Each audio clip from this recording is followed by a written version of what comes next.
Kevin Jackson Radio Show. Welcome, everybody. Kevin Jackson here. It's the Kevin Jackson Show. If the last 8 years of Obama proved anything, it's that America is not represented by the government, but by the people. And I honestly believe that's the message that began in 2009 as the Tea Party community formed.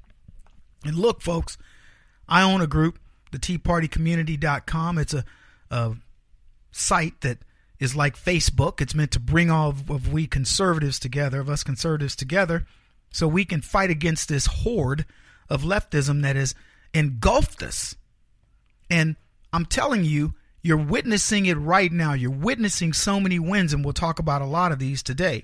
But in 2009, the people realized that they weren't represented by the government, and that's when the Tea Party community was formed. And here's what I say to these folks. We're finally at a point where we can push back on this government. For example, all politicians should have to stand unarmed in front of police during riots. They should be the front line. And you can bet politicians would learn to respect police and guns. See, we have to start proposing things that make these people think. I want to welcome everybody again to the Kevin Jackson Show. KJRadio.com, 844-551-8255 if you want to call us. We never give these guys options. We just take what they tell us and we go with it. I say enough is enough. Hollywood, entertainment, the left media, education system, the academics, you name it, they are all telling you, oh, you people are misogynists, you're haters, you're xenophobes, you're racist, and on and on. And then we learn about them. And what do? Do we press when we learn about them? When we find out through WikiLeaks and other sources that the DNC colludes to stop Bernie Sanders from becoming their presidential candidate, do we really press it? When we find out that Hillary Clinton is getting the answers to the questions to a debate from CNN from the new DNC chair, so they go from one crooked DNC chair to another, what do? When we find out that the former DNC chair is probably sleeping with Pakistani or some sort of Muslim Brotherhood guys and wanting their computers back and threatening the jobs of Capitol Hill police because she doesn't want this exposed.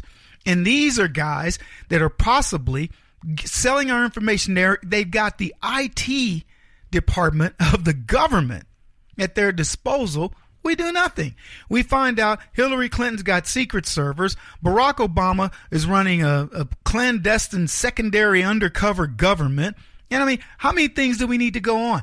Bill Clinton meets with the attorney general on the tarmac, and we find out that they are indeed colluding together to get Hillary off the hook, which happens that Comey was part of it. I heard Trey Gowdy the other day say, we got to bring this sucker back. We got a lot more stuff to talk about with him. And guess what? Every one of them practically that I've talked about has a book deal. Multi-million-dollar book deals. And we're over here, we're going to get some justice. The only way you're going to get justice is when we have an overarching organization that encompasses the First Amendment, the Second Amendment, all the amendments. So whether you're the NRA or you're fighting for states' rights or you want to abolish the 14th Amendment as it applies illegally to immigration, you should be under one umbrella. And that umbrella should be finance, and it should have mega millions of people.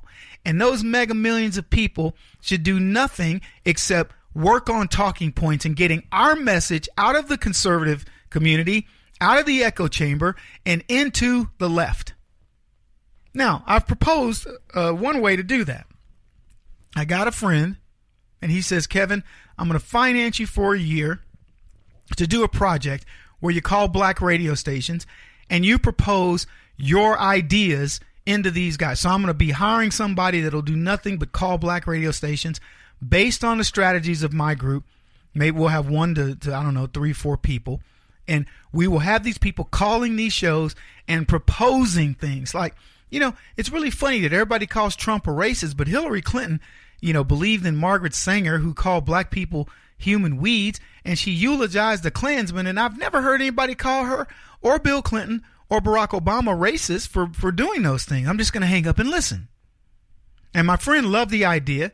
Wealthy man. He says, I'll finance it for a year. That'll give you plenty of time to find others. So that's one thing. But there's a host of other things that we can be doing to change things on the other side. Because you know what? If you've learned anything about what's happening with Donald Trump as an example, they still are talking about the same things. Russian collusion. You all know it's nonsense.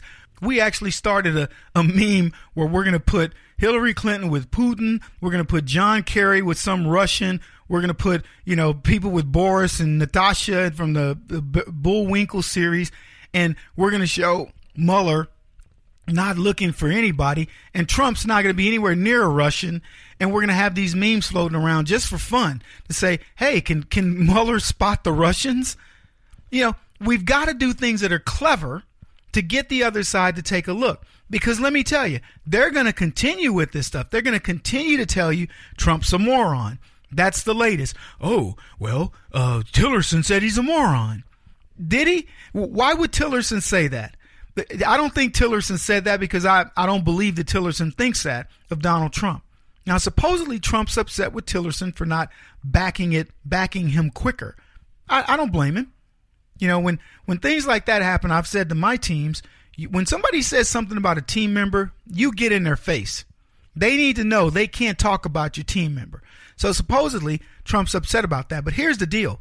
They want to propose to you that a man who graduated from Wharton, took $1 million, made it into a few billions of dollars, and everything he touches literally turns to gold and has the Trump brand on it. And if you've ever been to a Trump property, it's amazing. They want you to believe he's stupid. But the guy who was a failed community organizer and connived his way into the presidency, he's smart. He won't show you grades, but he's smart. You can see the outcome of his policies, of which the dumb guy has already taken him to the farthest limits, and he's just getting started. But Trump's dumb and Obama's smart. And I'm going to talk about a lecherous leftist by the name of Weinstein, who has been a Hollywood heavyweight for years, and I'm going to show you just how duplicitous these people are when they're telling you Donald Trump grabbed a woman by the naughty bits. Really? Well, you know what? Weinstein, he sexually assaulted or sexually abused women who wanted to get a career in the movie industry, and you said nothing. This is the Kevin Jackson Radio Show. Do you owe back taxes to the IRS or state? The secret to avoiding the IRS nightmare is to seek professional representation. My friends at Security Tax Associates provide the most cost-effective and ethical representation in the industry while helping to avoid seizures, levies, and wage garnishments. Security Tax Associates is here to ensure that the appropriate steps are taken to permanently eliminate any possibility of future tax burdens once and for all. For a free, no-obligation consultation, contact Security Tax Associates, 844-779-4177. That's 844-779-4177. 844-779-4177. Or visit them at securitytaxassociates.com.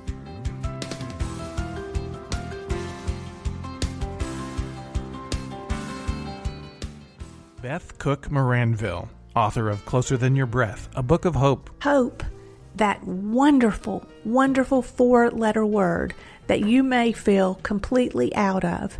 I wrote this book to give you great hope. It's not too late. If fetal position is an all too familiar place for you, I understand. If the next 60 seconds are too long, this book is for you. Wherever you are right now, whether you're dealing with divorce or death or sickness, take hope. You are going to make it through this pain. Don't roll your eyes. I've walked this road and I know it. The best is yet to come. Closer Than Your Breath, a book of hope from author and speaker Beth Cook Moranville, can be found on Amazon.com or Kindle.com. For more information, visit closerthanyourBreath.com or on Facebook at Closer Than Your Breath.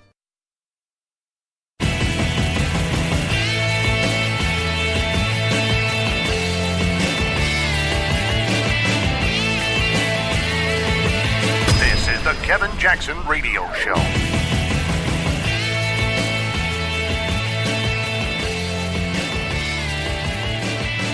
The Senate Intelligence Committee investigate news outlets and I guess this quest to go after fake news.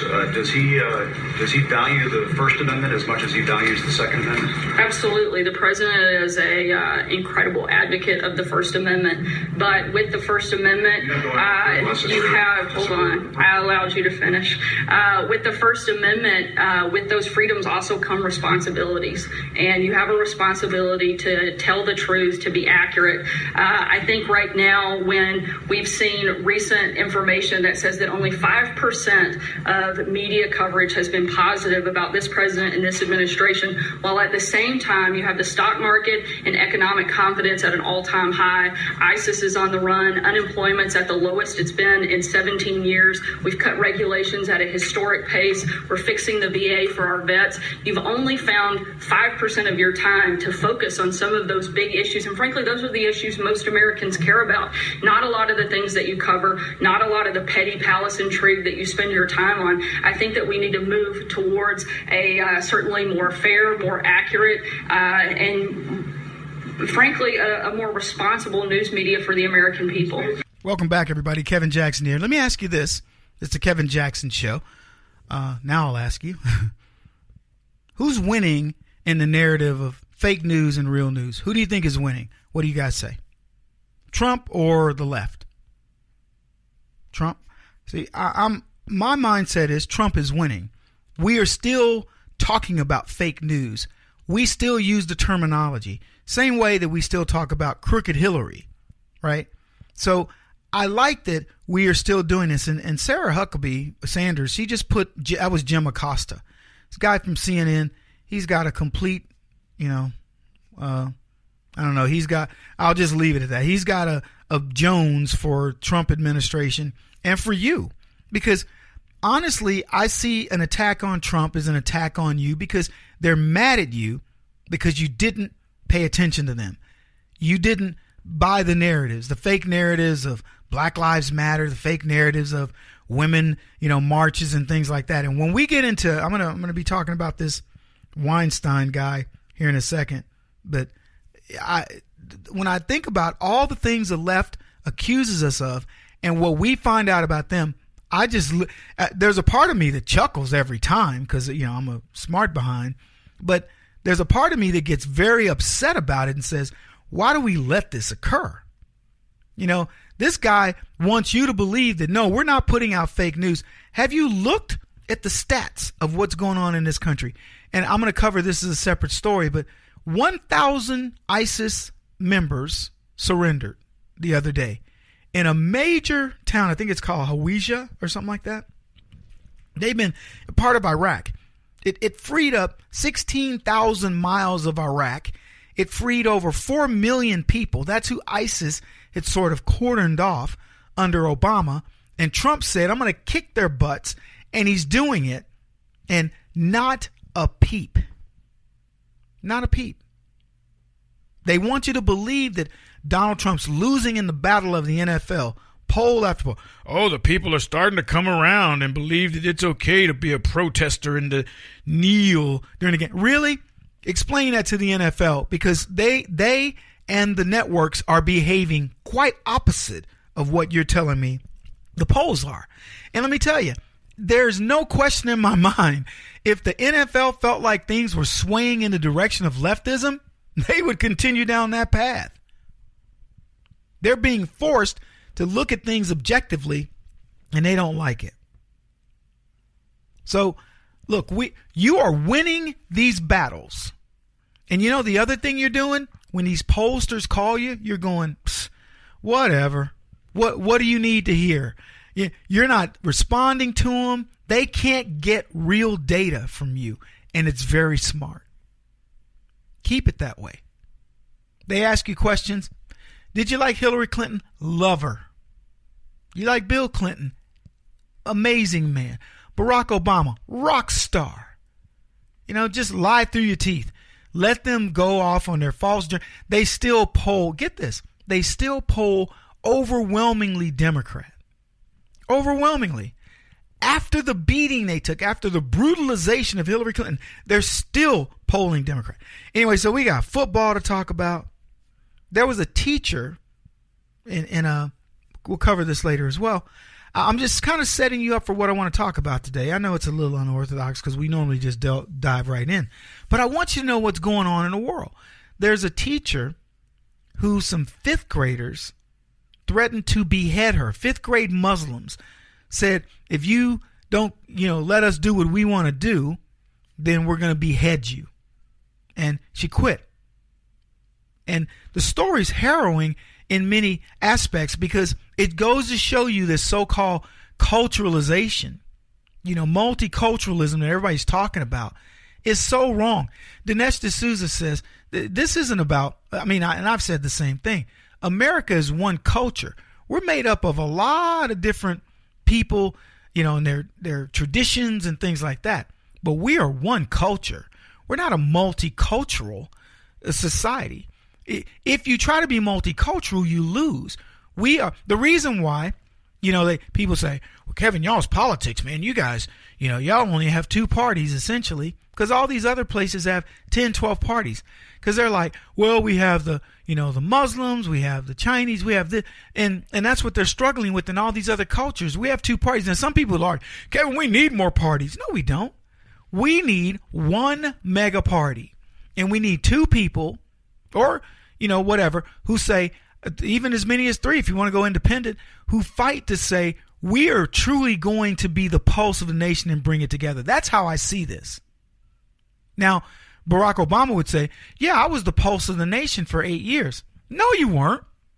We proved that they could take the most leftist, slick-talking snake oil salesman they wanted, and you could say, he's going to bring our culture together. He's going to make us this united America. He couldn't do it. You want to know why? Because guys like him, they don't think like us. Donald Trump will do it because he cares about everybody. Look, there are people that when Trump was running, they thought he was a Democrat. He's a Democrat shill. He's not really for us. Okay, if you still believe that, now ask yourself, anti-Trumpers or whatever you want to call yourselves, do you still believe that? Do you believe that Democrats will look at his policies if you bear down and say, look, we're about making America great. The better we are, the more people we can help. If we explain that concept, I'm confident we will bring many people over.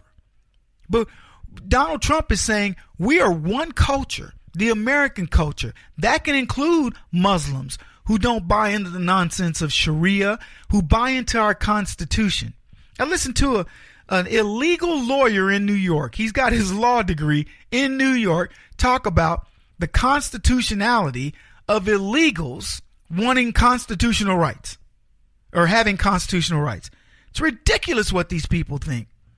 Anyway, when we come back, we're going to talk about this Hollywood weirdo and the implications of that. Keep it here, folks.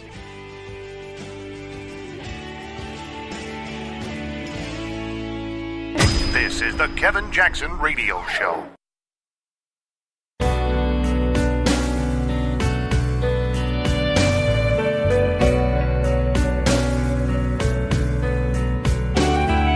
This is the Kevin Jackson Radio Show. Welcome back, everybody. Kevin Jackson here. It is the Kevin Jackson Show, and I want to talk about this lecherous leftist, this vile human being. This guy from Hollywood titan, Democrat mega donor, sexual predator. Now, I've told you this. I've said it. It upsets the left. It has to be said. You cannot repeat this too much. And it isn't a lie repeated becomes the truth. This is the truth repeated becomes the truth. If America knew how vile most leftists are, they would be more rare than unicorns. Let me tell you, if you can stomach the things that you hear about leftists, and when I talk about leftists, I'm talking about your heinous criminals, your serial rapists, your serial killers, your defective cops, your defective military people, all these whackademics that believe in incest and pedophilia and all the, you name it. And there is a leftist group. They have a broad umbrella that will take all your debauchery, and instead of telling you, you know what, that's not good, they accept it. They tell you, we will show you a place through some psychological nonsense or some, logistician guy. There'll be some kook, some philosopher who will tell you your malady, your craziness, the thing that you know is a psychosis is okay. There's a moral universe for you somewhere where we accept you. Heard Polanski the other day, he said something like, all right, so I did rape a 13-year-old girl after giving her Quaaludes. Get over it already. It's been a long time. I want to come back to America. I should be able to do that. Hasn't it been long enough? These people are crazy. And holy mother of Cosby, these people point the finger of virtue at conservatives constantly. They rape, murder, pillage the community with relative immunity, and they say to you, just get over it. So the New York Times publishes a bombshell report, cited, quote, dozens of allegations detailing inappropriate sexual behavior by producer Harvey Weinstein. Now, I don't know if you've ever seen Harvey Weinstein. The dude looks like Shrek. He's an ugly dude, but he's powerful in Hollywood. Now, when you hear a story like this, big Hollywood producer, he's found out to have sexual allegations. Are you surprised in the least? I got to tell you, the bombshell? They call this a bombshell. I'm like, no, you mean the bombshell is somebody's actually saying it. See, Hollywood folks, and you know this, I'm not going to tell you anything new here. They have this thing called the casting couch. And as I was talking to somebody, it was a lady, like a country bumpkin, and she's like, well, what's casting couch, Kevin? And I was like, it's where like producers bring these little starlets in and, say, walk in front of them and yawn and say, if you want this job, you might want to consider, she's looking like, what? And I'm like, what do you think? Oh, you're kidding me. That's what they mean by the casting couch. I'm like, yeah, it means sex of some kind. Maybe it's the Bill Clinton finger, I'm doing my finger quotes here. Bill Clinton's version of, I did not have sexual relations with that woman, or whatever. But something's going to, you're giving something up here. So Hollywood people are notorious for this. I've known about this since I was a kid. The dirty secret is that almost all of these young ingenues, men and women, have had their buttocks hiked up on the said couch more than once in getting roles. These kids, the two Corys, Corey Haim and Corey Feldman, these kids, it's a horrifying thing to think that these two young boys were being passed around Hollywood from sex predator to sex predator by their own family, everybody knowing it and saying, okay, I'll cast them in a movie, but you got to send them over, to the casting couch. And of course, Corey Haim ends up committing suicide over it because he couldn't deal with it long term. And Corey Feldman's come to grips because he's like, look, I'm just telling you, this is what's happening, folks. It's a dirty secret of that scummy place, and nobody says a word. Yeah. And most of these young stars you're seeing, they won't admit it, but they know that lust for fame and fortune was worth having some dirty old man violate them, and they know that it's been happening. And guys, this isn't happening over the last couple of years or the last decade. This has been happening for decades. Okay? Plural. Vitriolic leftist Ashley Judd is among the women who came forward, folks, in this Times expose. And Judd detailed an experience where she arrived at what she thought was a breakfast meeting to find Harvey Weinstein in only his bathrobe. And according to the New York Times report, Weinstein asked if she would watch him shower. This wasn't the first time that Ashley Judd described the event with Harry Weinstein, and this is what gets interesting to me. She did an interview in Variety magazine in 2015, and she told the exact same story that she told to the New York Times. But she didn't name Weinstein at the time. Now, here's what I'm trying to tell you, folks. This woman who participated in that vagina head march in D.C. against Donald Trump, a march against the misogyny of the newly elected Donald Trump, failed to mention Weinstein, on whom she had actual evidence of his sexual misconduct with her. She knew it was a pattern. It wasn't something that just came out of the blue. And when she was interviewed in Variety magazine and she was talking about Hollywood in 2015, mind you, not 2001, she's an adult. She's got a career. She doesn't need to withhold names, but she withheld Weinstein's name, Weinstein, whatever he calls himself, Harvey Weinstein. She withheld his name. But when finally people start to go, you know what? This is just crazy, man. Woo! Then she goes, yep, he did it to me. So I would ask you, do you think Donald Trump has ever done anything to Ashley Judd? I think her sister and her mom was on the show. I want to say they did Celebrity Apprentice. I'm not sure, but I'm almost positive. Out of all the women that could be talking about Donald Trump and saying what he did when they were trotting out his old girlfriends and all these other things, and Gloria Allred's making stuff up. And here you have evidence, not anecdotal, dozens of girls. See, that's what I don't like about Hollywood. That's what I don't like about the left. You should see Ashley Judd. Go look at some of the video of her talking about Donald Trump, her talking about her support of women and the women's movement and, blah, blah, blah, and how powerful they are with their vajayjays. And guess what? Not a word about a guy she has actual knowledge of. And who, by the way, most people in Hollywood know this guy's a scumbag of the highest order. Oh, one other factoid on Judd. She claimed that Muslim women have more rights than American women. Well, I say to her, at least we know her frame of reference. Yeah, it must be Hollywood where women don't have any rights. Do you think Ashley Judd is going to say anything against Weinstein? I mean, she had her opportunity. And up to 2017, she said nothing. She was asked point blank 2 years ago. Well, I don't know what the conversation was. I didn't read the article, but Variety brought it up. She said nothing. That's how much she's protecting women.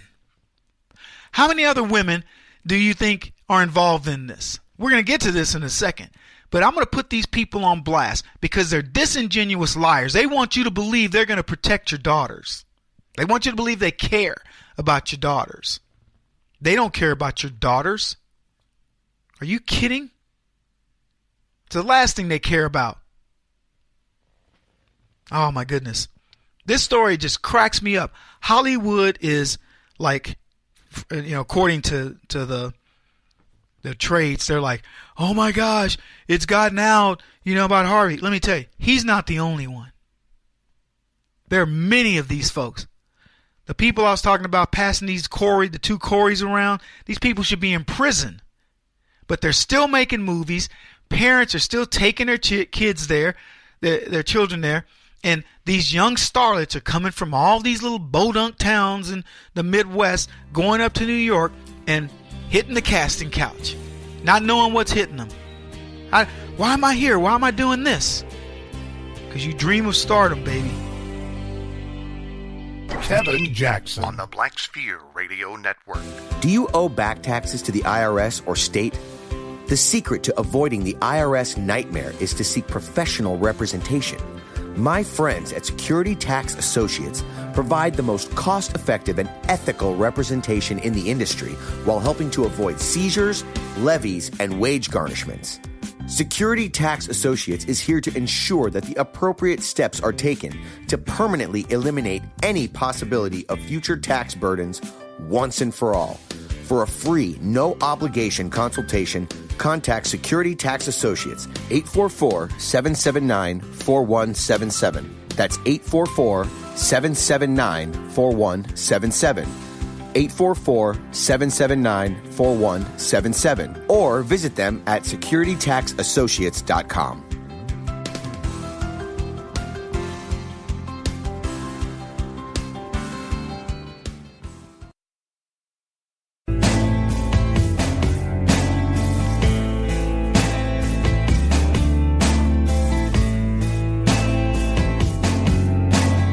Putting an end to identity politics. This is the Kevin Jackson Radio Show. Some people are just scumbags. Just the truth.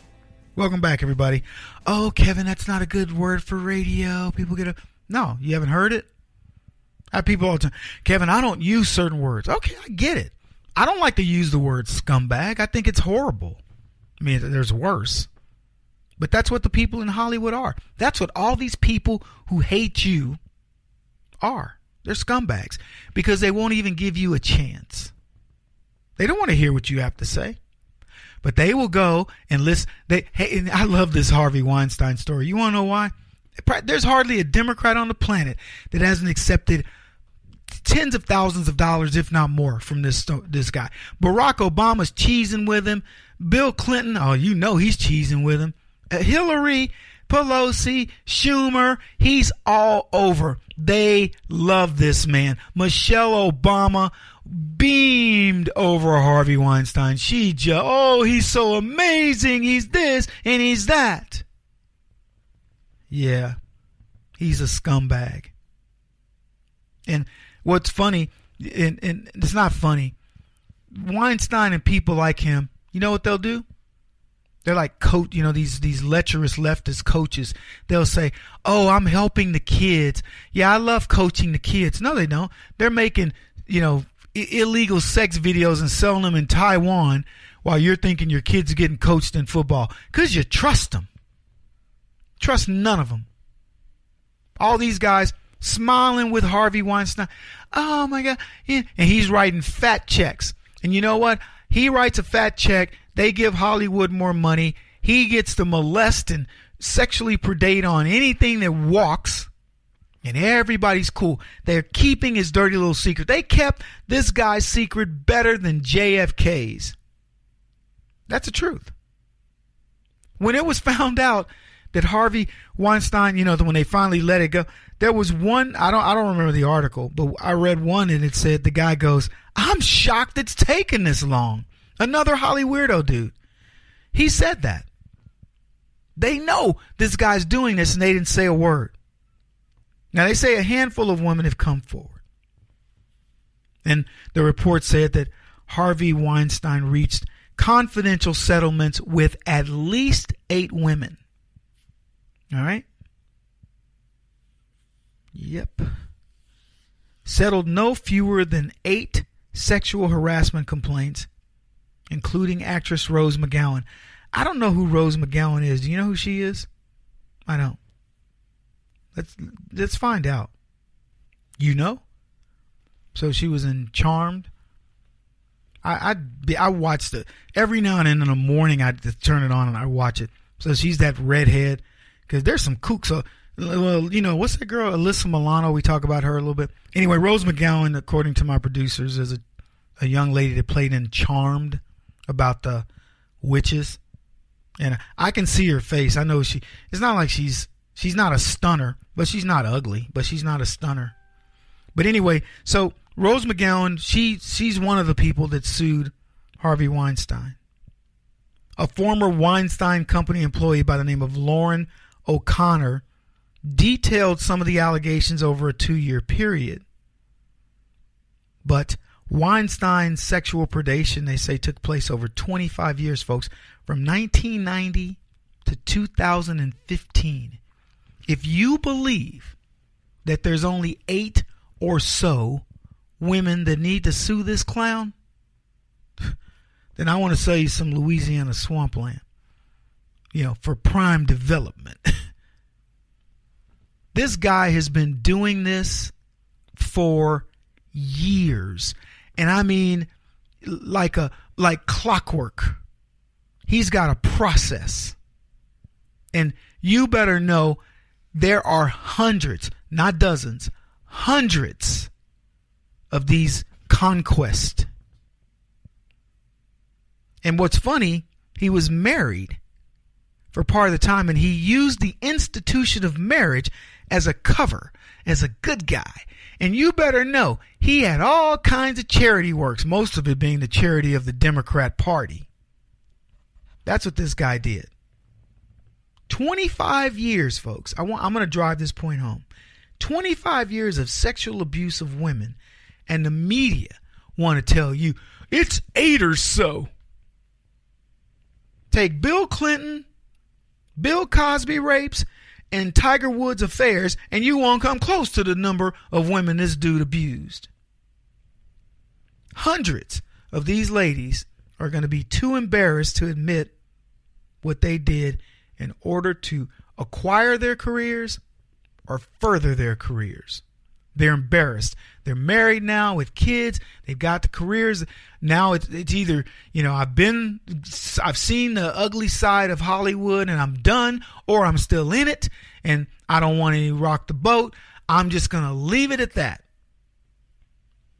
And there's going to be, there's a few of them that are going, no, I'm telling. And of course, there's going to be a couple that say, if I can make a little change out of it, so Shanique will show up,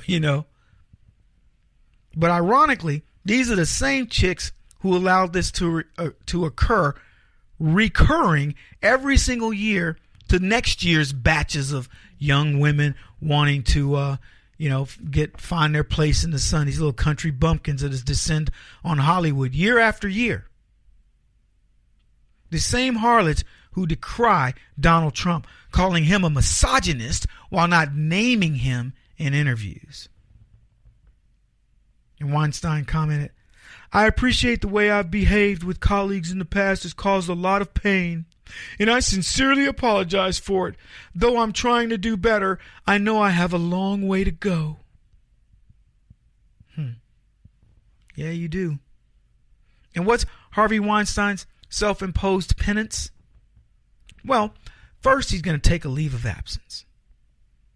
From his fat cat job. I'm going to self-impose a leave of absence on myself from my own company, with pay, of course. But that'll at least be a penalty because I will not be able to work. So you're penalizing yourself because you won't have access to these young girls? It's not a penalty. He's worth millions. That's a freaking vacation. And it allows the spotlight to fade.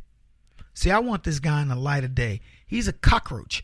And you want to, keep the magnifying glass on him where the sun is coming through and burn him. That's what you want. You want him publicly ridiculed and humiliated. The second, what does Weinstein want to do next? When he issued his apology statement, he added some flair. He said that he pulled a quote from what he thought was a Jay-Z rap song that wasn't. It was from something completely different. So he credited Jay-Z for it. Because when you do an apology, you have to get black people involved. You got to get that black support no matter what. And what better way to get the support of the tribe than by quoting the god of rap? Or was it that god of crap? Then in his apology, finger quotes, Weinstein promised to turn his attention to the NRA, the National Rifle Association, because that doggone NRA is the reason that the man is a sexual predator. And if he could get rid of the NRA, the world will be safer for women. And here's what he said in his apology. You'll love this. This is the most obvious pander to a base I've seen in ages. He says, I'm going to need a place to channel that anger. Now that he's angry at himself, he's going to need to channel it. And he says, so I've decided that I'm going to give the NRA my full attention. I hope Wayne LaPierre will enjoy his retirement party. I'm going to do it at the same place I had my bar mitzvah. I'm making a movie about our president. Perhaps we can make it a joint retirement party. Yeah, this is a guy that says after he's been caught of 25 years of treating women like doormats or worse, I'm going to go get that NRA and that Donald Trump. And you can no longer be mad at me because I've just said I'm going to get rid of these two really bad people. And I'm going to tell you, if you're a leftist and you heard that and you didn't start contemplating, do I really want to be involved with these people? Shame on you. See, America learns more about leftists every day. We don't need WikiLeaks. This man should be in prison next to Bill and Hillary Clinton, and Hollywood should be ashamed of itself if leftists could actually feel shame. Now they want to pretend, oh, gee, it's such an anomaly. They all knew about this guy. They turned this guy loose on the population and said nothing while they talk about Donald Trump and how bad he is. You should be ashamed of yourselves. He won't stop until he's the top-rated radio talk show host in America. What kind of weird competitive freak are you? This is the Kevin Jackson Radio Show.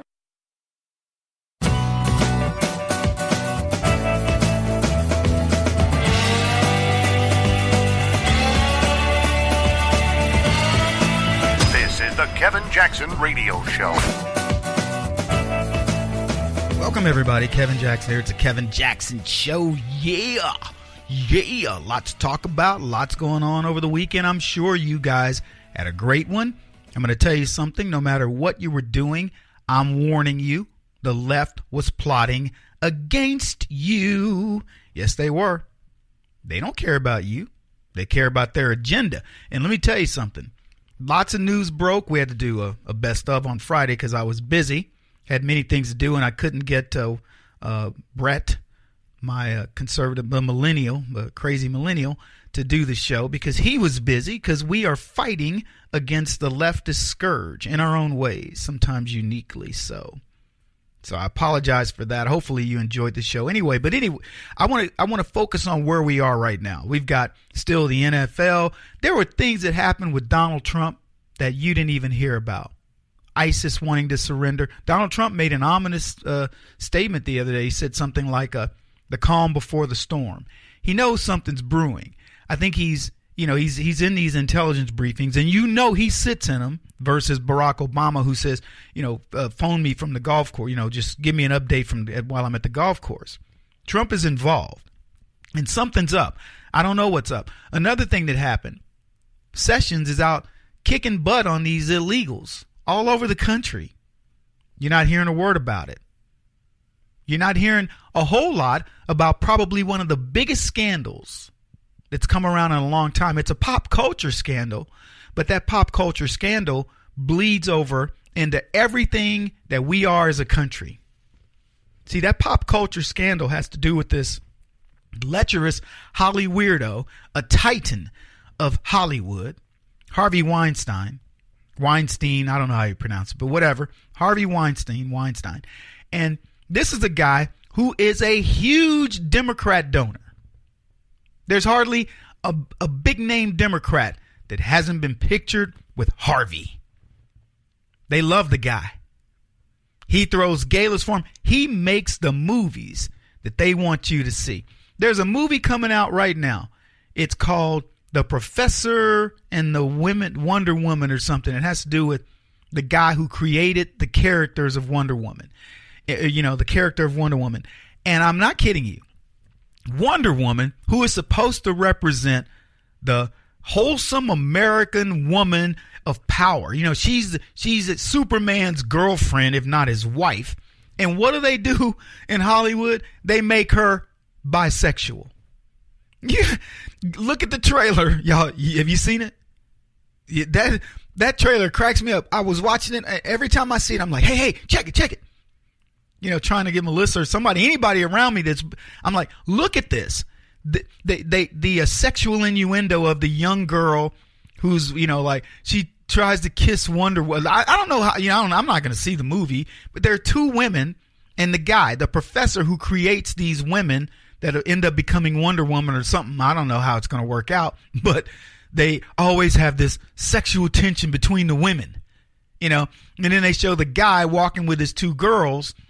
I'm just telling you, Hollywood can't even let an iconic woman like Wonder Woman be straight. They got to make her bisexual. If you go see this drivel, any of you, shame on you. I've been sitting there advertising the devil out of it, man. They want you to go see this thing. They want you to go see it. Forget about it. Don't do it. Anyway, Harvey Weinstein, his, this story broke. We talked about it last hour. And Weinstein what he's done to women over the last 3 decades. They say from 1990 to the present or whatever. It's over 25 years since he got started. How about that? And what he did, the minute this guy got power over these, in Hollywood, he did what they do. He goes, I got all this power. People know me. Think about it. Have you seen this guy's picture? I said a minute ago, he looked like Shrek. He looks like Shrek. If you see this guy on the street, he gets nothing. He gets no play from women. You know what I'm saying? But when he's got that power, people know him. He goes into a restaurant and people are clearing tables like they're moving. They're moving Denzel. You know what I'm saying? They're like, sorry, Mr. Washington, you got to go. We got Harvey Weinstein coming in here. And they put him a table, prominent, and all these big fat cats want to meet him, and it's crazy. He couldn't handle it. Never in this fat little Jewish dude's life has he ever had that kind of attention. So he gets power, and he's like, what? Are you kidding me? I can grab women by the bang, and they do nothing? You think Trump made a statement? Harvey Weinstein made a statement beyond belief. He settled with 8 or more of these women. I don't know what this dude is worth, but you can bet he's settling, and there's some people getting paid. Man, I wish I'd interviewed with Harvey Weinstein. I'd be suing him right now. He fondled me, I swear. I'm just saying. This guy is lecherous. And it's been known. That's the thing. It's been known. But here's what's funny about it. There's not a lot of chatter. So I'm going to go into that in a little bit more detail here in just a bit. What's also funny is that he hired a media consultant. He hired Barack Obama's media consultant. I think her name is Anita Dunn. He hired a media consultant. What are you going to say? What does he think his media consultant? Okay, Harvey, here's what we do. We're going to put a spin on this, that you've helped these young country bumpkins and you introduced them to the wily ways of the big city. How do you spin this? Hey, listen, little girl, would you like to watch me shower? One of my Jewish friends, he always cracks a joke. He says, and of course, you'll get it if you pay attention, but he says, yeah, Kevin, have you ever seen the Jewish pedophile? I go, what are you talking about? He goes, hey, little girl, would you like to buy some candy?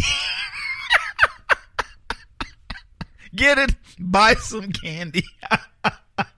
Oh, my goodness. We're just having too much fun already. So, lots to talk about. You know what? We got NFL. We got a Clinton staffer speaks out against Trump. You know what's funny? All these people that have tried to denigrate Donald Trump. He's a misogynist. And this comes out and mum's the word. I love it. I love when leftists are spinning on themselves, and that's what's happening. This is the Kevin Jackson Radio Show. Do you owe back taxes to the IRS or state? The secret to avoiding the IRS nightmare is to seek professional representation. My friends at Security Tax Associates provide the most cost-effective and ethical representation in the industry while helping to avoid seizures, levies, and wage garnishments. Security Tax Associates is here to ensure that the appropriate steps are taken to permanently eliminate any possibility of future tax burdens once and for all. For a free, no-obligation consultation, contact Security Tax Associates, 844-779-4177. That's 844-779-4177. 844-779-4177. Or visit them at securitytaxassociates.com.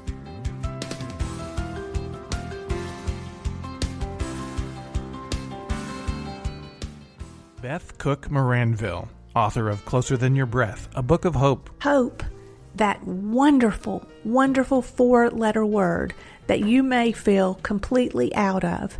I wrote this book to give you great hope. It's not too late. If fetal position is an all too familiar place for you, I understand.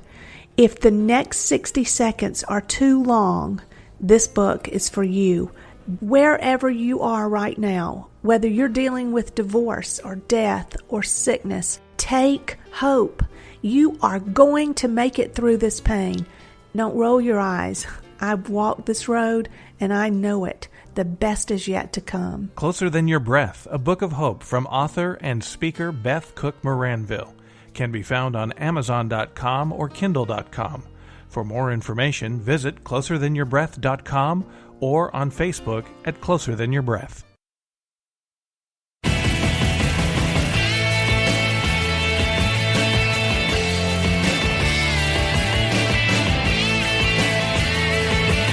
This is the Kevin Jackson Radio Show.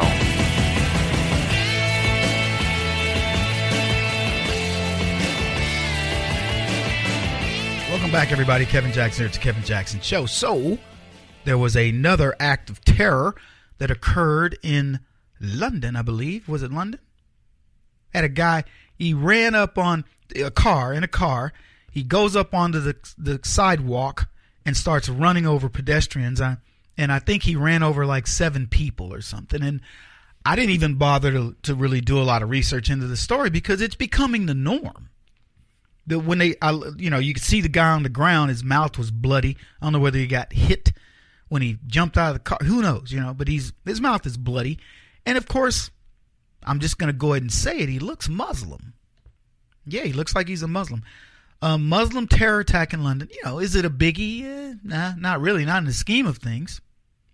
Speaking of terror, this Vegas shooting is now getting lots of conspiracy things around it, right? Because the guy wires money to the Philippines, and one of the ISIS guys supposedly working with him is from the Philippines. I mean, it's getting convoluted. You never know. When you're dealing with leftists, you never know. You know what I mean? The minute you think he's a crazy white guy, ask yourself this question about the Vegas shooter, because this will help us to frame it out a little bit. Because I'm going off on a tangent here, but a guy who's got no record of doing anything wrong. Now, I know if you're already ahead of me, you're thinking Manchurian Candidate, yeah. But I'm not saying the government screwed with his head and then I must kill people at a country concert in Vegas. I'm not saying that. What I'm saying is this, though. If you wanted to have an agenda around guns again, you got to have these types of things. You can't just come out willy-nilly and go, we got to get rid of the guns. When Las Vegas, when Australia got rid of its guns, I believe in 1997, it was based on a big attack that had occurred, similar to this, but maybe not as egregious. And so Australians were, we've got to take away the guns. And it's funny, I was listening to it was a clip from Piers Morgan and his host talking to Niall Ferguson, and they were talking about how they can't understand how the Americans don't get rid of guns when you see something like this occur. And the Niall Ferguson, to his credit, he's no Trump fan, but he's a sharp guy. He's about to become an American citizen.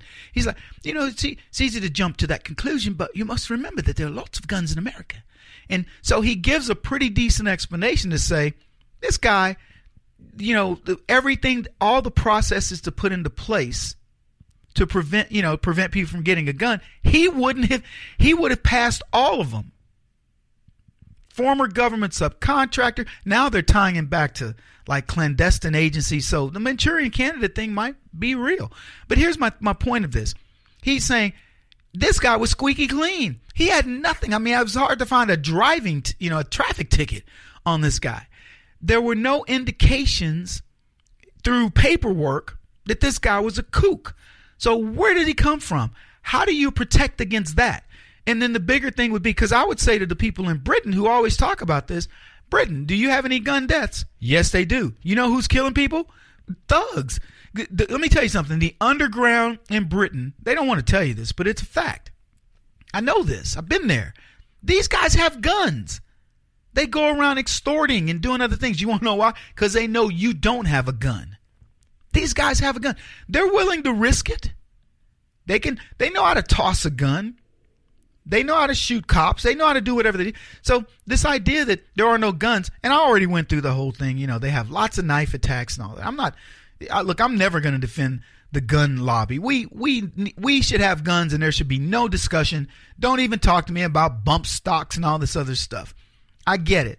A bump stock makes it easier to shoot in automatic mode. I get it, but a bump stock also stops it from hurting your shoulder when you shoot in single fire mode. You ever had a 9 mag against your shoulder and you shoot it? Man, you feel like you got your shoulder dislocated. There are some powerful weapons out there that people have because you're into it. It's like, muscle cars. There are regular cars that are good for the road, and then there are cars that you shouldn't be driving on the road, like a dragster. But we have them. Why do people got to drive dragsters?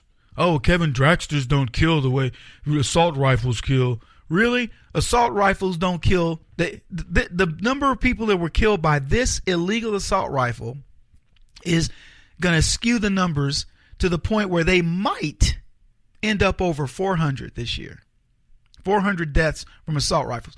You'll have more deaths by accidental poisonings than you will from assault rifles. So why we talk about this nonsense to me is bizarre. So I just want to understand that this guy in Vegas, this guy Paddock, is doing some of the squirreliest things. He's been collecting weaponry over a long period of time. You got to wonder, what's the plot here? What was this guy doing that, and by the way, I wasn't even planning on talking about this segment. It just got me thinking about it. What was this guy planning? Because they're now saying, well, he was planning other attacks. Well, he was the most methodical, and it wouldn't surprise me that he's methodical. You seen that movie, The Accountant, with Ben Affleck? I wouldn't watch it in the theater, but I watch it on the regular TV. And I watch those kind of films just because it's there. Well, he's very meticulous. He's autistic, in fact, in the movie. And, obviously trained assassin or whatever, and trained, he's got the mind that the things that would take 3 men, a month to do, he can do in a day, in an afternoon or something. That's what the Affleck, Matt Damon formula is make somebody so smart that everybody goes, he's such a cool character. He's like Good Will Hunting. He's a janitor working at MIT, showing up all those people. I mean, you're intrigued by that because we want to see the ordinary guy doing something really big. Hidden Figures. We got these, black, they call them computers, and they send the spaceship into orbit, and thwarted all, not thwarted, but, all the other white guys who were working there who were brilliant engineers and scientists, they weren't needed because they had these 3 black chicks. Now, I like the film. I like the message behind it, but I'm just saying let's take the Hollywood out of it, right? They were brilliant ladies. They needed their place, and they'd gotten it, but it was sensationalized just a bit. So anyway, it doesn't surprise me, going back to The Accountant in the movie, that he was methodical. Accountants are methodical. He amassed a lot of money probably by being methodical and being very good about managing money, etc. He doesn't fit the profile, and that's what I find most intriguing. Look, Kevin, they were shooting from the 4th floor. I didn't see a broken window in the 4th floor.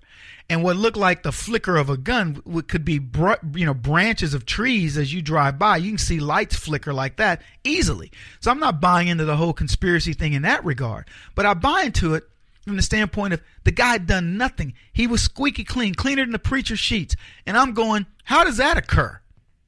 Anyway, that's not what I want to talk about. I want to talk about terrorists. So when we come back, I'm going to talk to you about New York under terror. Well, maybe we'll talk about that.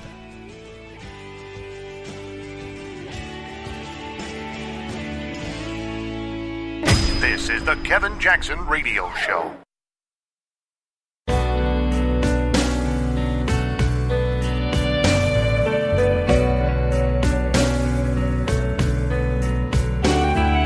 This is the Kevin Jackson Radio Show. Welcome back, everybody. Kevin Jackson here. I was going to talk about some other stuff, but I want to get back onto this Weinstein, whatever he is. I want to get back on this. And there are people out there that will say to me, Kevin, why are you covering this story? Why? Because, we're politics. This is politics. That's entertainment. No. First of all, your life is all about politics. And in this story is all about your life and your politics. It's all there. Don't dismiss this. This is not some small thing. See, Hollywood is a cesspool. And the leftist trolls who inhabit Hollywood know that it is a swamp, just like D.C. We call D.C. Hollywood for ugly people. So while these Hollywood clowns come up with all the stories they're going to conjure, that they go after the Catholic Church, for example. Do you see Mark Ruffalo and that whole thing? The Catholic Church is molesting people. Really? What do you think Harvey Weinstein's been doing? The Catholic Church, I'm not defending the Catholic Church in this regard. These allegations are true. I'm pretty sure. There's been enough of them. And I don't relinquish, any type of, in other words, I blame the church. There's a cover up and all the other things. But what about this? We've got one guy, Harvey Weinstein, one dude making movies. And look at what he's doing. Look at the power that this man has and what he's decided to do with it, how he's wielded it. You think he's the only one? This is a huge story for us. See, the crimes they commit in Hollywood would make ISIS blush. And every now and then, we get a glimpse of what happens in Hollywood, what happens on the inside. It doesn't come very often because it's a closed society. Hollywood doesn't want you to reveal its secrets. And what it'll do is it'll entice you. It'll hold that carrot out there. It'll promise you wealth and fame. But you got to keep your mouth shut about what you see. Don't go telling people that we molest children. Don't go telling people that we will absolutely steal your soul. You send us your young bumpkin and we will debase them. We will defraud them. We will defrock them. We will de-something. We will dehumanize them to the point where they are insensitive to anything that we do or say. I mean, I think about Polanski. I think about Woody Allen. Woody Allen adopts a child from China and marries her. Hollywood. That's the type of thing we're talking about here, people. This is there is no way to describe them. If you went to a Hollywood party as an average person in America, it would blow your mind. I've been. It's a total freak fest. And here's what I can tell you. If you were to be in it long enough, you'll succumb. You'll succumb.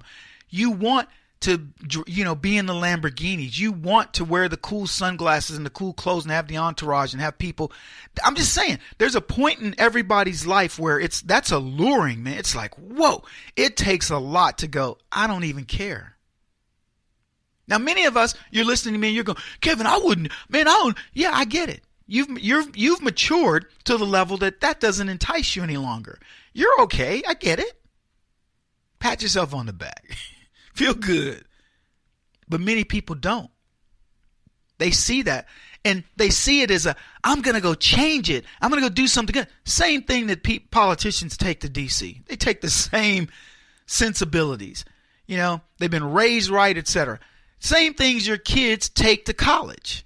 I'm going to go there. I'm going to learn. And I'm going to become somebody. No, you're not. Some professor is going to make you part of you're going to be part of his or her stable.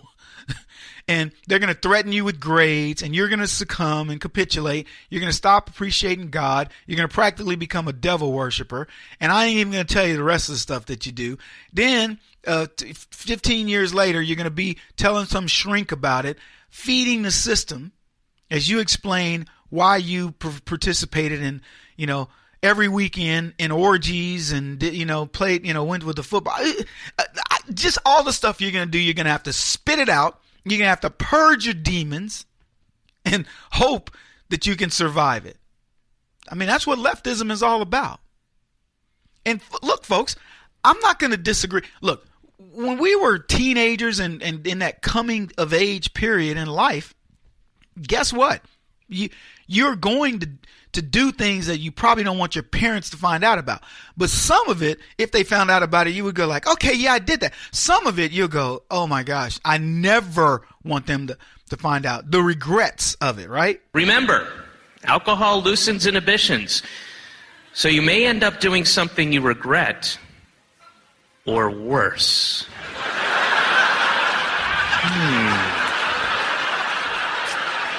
Something worse than something I would regret.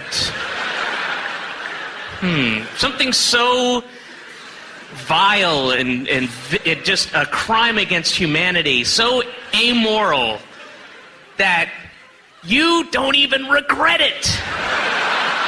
That's how sick and awful it was. You psychologically cannot afford to regret it, or you will kill yourself. You zoom right past regret and head straight to denial and justification. That's how awful that thing was.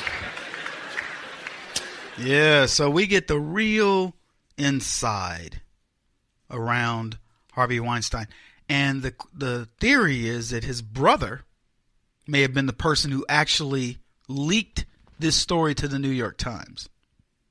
And the funny thing about it is that it's a leak that everybody knew about in Hollywood. Here's what Page 6 said. It's Cain and Abel, Hollywood style. Disgraced movie mogul Harvey Weinstein may have been stabbed in the back by his own brother. Stabbed in the back. I mean, this dude is a sexual predator. And he was stabbed in the back by his brother. Whose sources told the Post has been trying for years to replace his sibling as the sole head of the marquee film studio. Bob Weinstein, the disgruntled co-founder of the Weinstein Company, may have been the mastermind behind an expose of lurid sex allegations that led to his brother's humiliating downfall, the sources said. Bob's wanted Harvey out for years, said a former staffer, who added that the two brothers are becoming increasingly suspicious of each other. So, look, I don't know anything about these brothers. I don't. And I do know there is sibling rivalry and all that. But look, these guys are making a fortune in movies. They've got, I think the studio, whatever they call it, their business, has like 5 or 6 Oscars in a row. And I'm going to get to that in just a second. So they're doing well. I don't know whether one brother might be, I do a lot more around here than you do, Harvey, and you get all the chicks. I don't know what they're talking, what's going on with them. But I would, if my brother built the studio and we had 5 or 6 Oscars in a row and all that, I may not even know what he's up to because they would be sending me my checks on some island that I own. You know what I mean? They'd be flying my mail in by private jet because I wouldn't know. I would not be around him. I'd be in the wind. Why would I be jealous of success? Now, if my brother goes, you need to start doing more around here, I'm going to kick you out. Now, that may be a problem, but I don't know who's got the talent for what. I don't know. It seems to me like Harvey is getting all the play, but he does have an interesting name versus Bob. Bob, change your name. Maybe that would do it. I don't know. But they're saying that Bob is the one who spilled the beans. Got pictures of Harvey screwing the pooch, so to say. And I don't understand it, but it sounds like maybe it is. They say insiders believe that Bob may have helped concoct the explosive New York Times story that exposed the harassment allegations.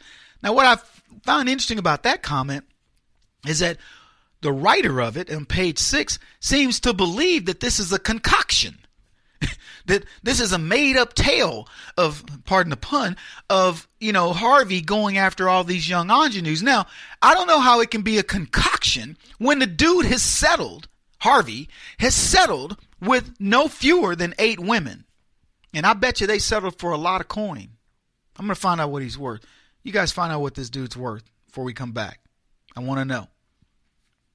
So, what do you mean his brother helped him concoct this? His brother exposed his other brother because his other brother, Harvey, Bob's brother, Harvey, was putting their business at risk.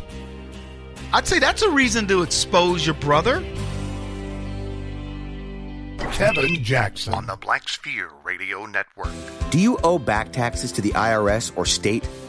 The secret to avoiding the IRS nightmare is to seek professional representation.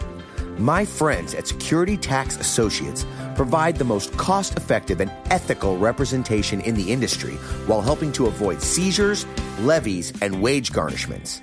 Security Tax Associates is here to ensure that the appropriate steps are taken to permanently eliminate any possibility of future tax burdens once and for all. For a free, no-obligation consultation, contact Security Tax Associates, 844-779-4177. That's 844-779-4177.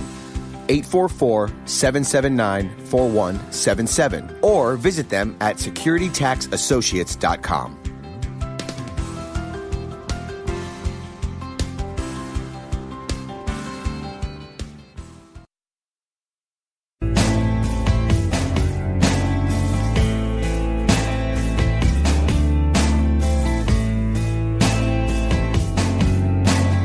Putting an end to identity politics. This is the Kevin Jackson Radio Show.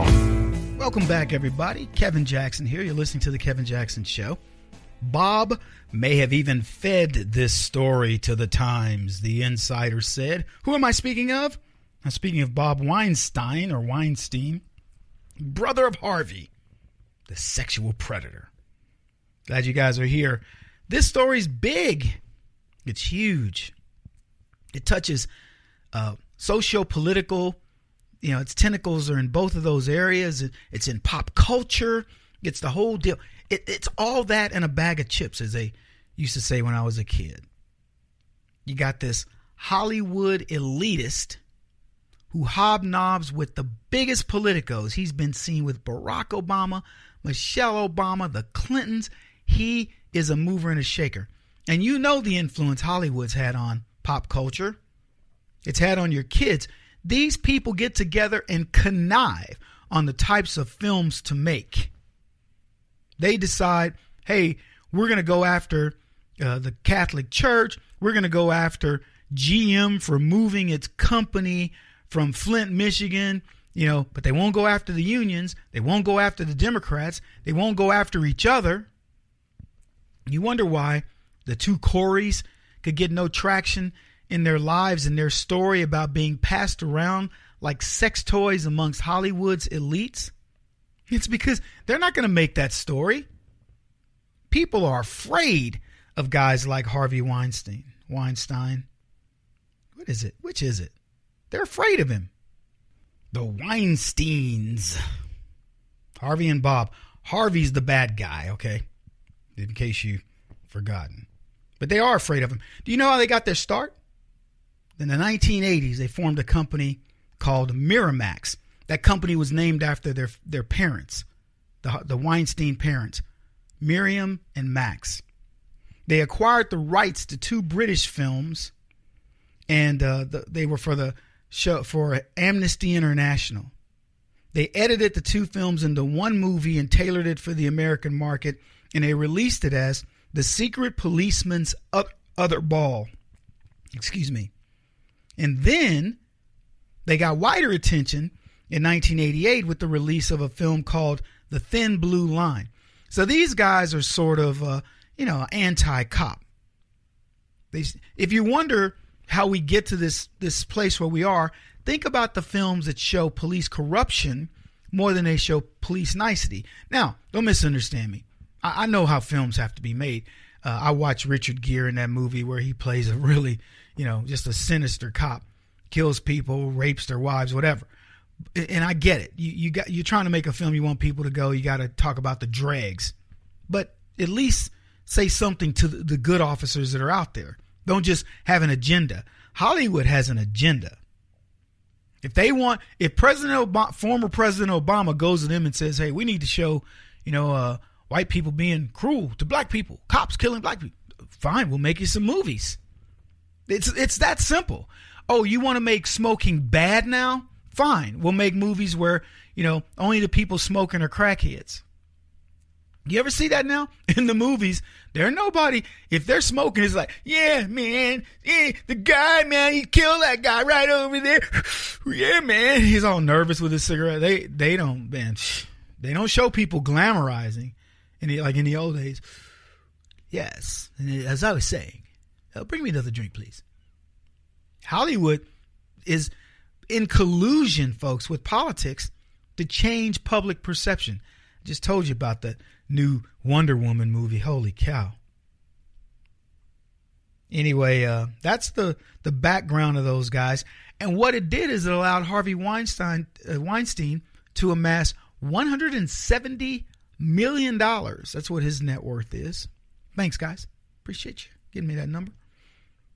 And for decades, because of his power and his fame and everybody knowing what these guys are capable of with other movies. They've had Sex, Lies, and Videotapes was one of their other movies. James Spader. But anyway, so they've gone out there, made a success of themselves, and Harvey used that success to torpedo the company, and his brother's going, dude. I had a similar situation. I had a partner in a business years ago. And I went to visit one of our largest distributors who was a female. My partner was a female, white female lady. Went to visit one of our distributors, a powerful white female lady. And she says, literally calls me into her office. Her name was Norma, big lady, tall lady. We sit down and I'm thinking, hey, why is she calling me over? They're going to do more business. She says, Kevin, how am I going to do any business with you guys if your partner keeps screwing my competition? And I was like, what? So this lady knew that my, ex-partner now, business partner, she was screwing another distributor who was in competition with Norma, and she's going, they're getting all the pricing. They're getting everything. They're getting the deals. And I'm like, no way. She's like, yeah, way. This has been my customer. She's telling me about one of her customers. This customer has been my customer for 10 years, and suddenly this guy comes in and gets the business. And by the way, in case you're not aware, he's screwing your partner. And I didn't even know that. This lady had her ear to the ground. So I go back to my office and I'm talking to my partner. And she's like, she said that. And I said, yeah, well, that's not it. And I said, look, I'm just telling you, this is the rumor. And then I found out for myself, it was indeed true. And I had a heart-to-heart with her and said, look, I don't really care what you do. I understand your marriage is on the rocks, blah, blah, blah. But it can't impact our business. And I bet you there was a similar conversation that was had between Bob and Harvey before Bob decided to leak information that everybody knew to the New York Times.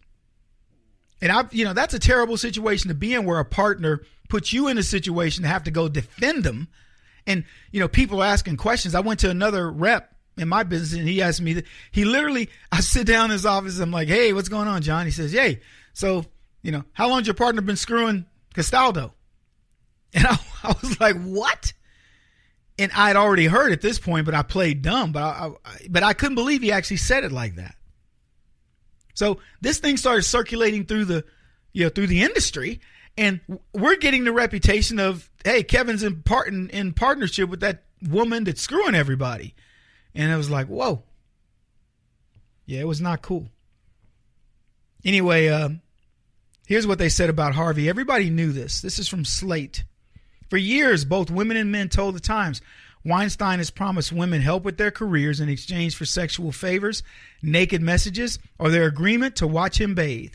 They allege he groped them, scheduled work meetings with them only to bring them to his hotel, and repeatedly propositioned them for sex, forced young employees to wake him up in his bedroom or to do turn-down duty at night. Even female executives allegedly felt so uncomfortable around him, they wouldn't be in a room with him alone. I'm just saying, this is not a secret, folks. This is not Bill O'Reilly. We think there are allegations, or Eric Bolling. Well, there could be, or name them. Vox interviewed Elaine Liu, who's a gossip maven. She's up in Canada, has a thing called The Social. And they ask, how long have there been rumors about Harvey Weinstein? And Elaine Liu says, there have been rumors for as long as I've been doing this. All I can speak to is my own experience. And for the 15 years I've been reporting, that's how long I've been hearing about it. I read a tweet today from somebody who works in the business who says, everybody has their own Harvey story. It ranges from that to, I've heard he's so creepy, people have warned me. There are some people who have specific stories, and then there are people who know someone who knows somebody who has a specific story. That's what she says. So put simply, in Hollywood, most people were aware of Weinstein's action, and more disconcerting is the continued cover-up because not a single late-night comic cracked a joke about Weinstein. Where are the politicos who that he donated to? Where are they?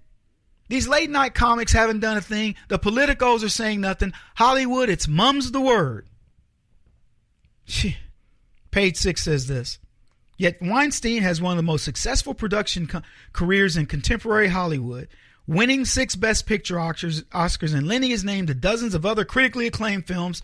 And let me tell you, I'm going to save this last revelation for the top of the hour, because I really want you to hear the big thing circulating through Hollywood about Harvey Weinstein. And what everybody wants to know next is the big deal. It'll blow your mind. This is a bigger deal than you think, folks, because this showcases what the left is about and the extremes at which they're willing to go to cover up for somebody that's powerful and got money and can get them what they want. He won't stop until he's the top-rated radio talk show host in America. What kind of weird competitive freak are you? This is the Kevin Jackson Radio Show.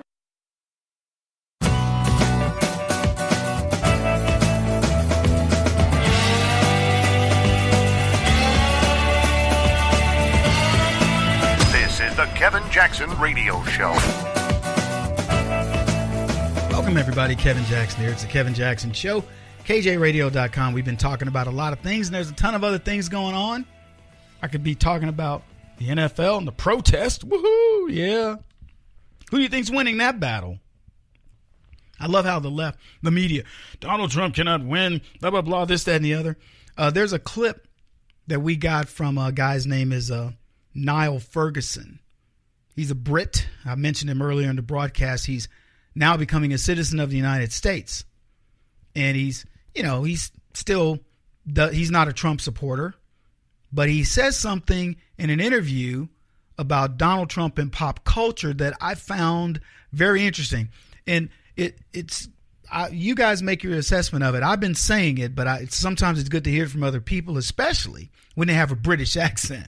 So here it is. Part of what's happening here is that by going in hard on what I'll call cultural issues, Trump is forcing the Democrats increasingly into the identity politics that you will find on any American campus.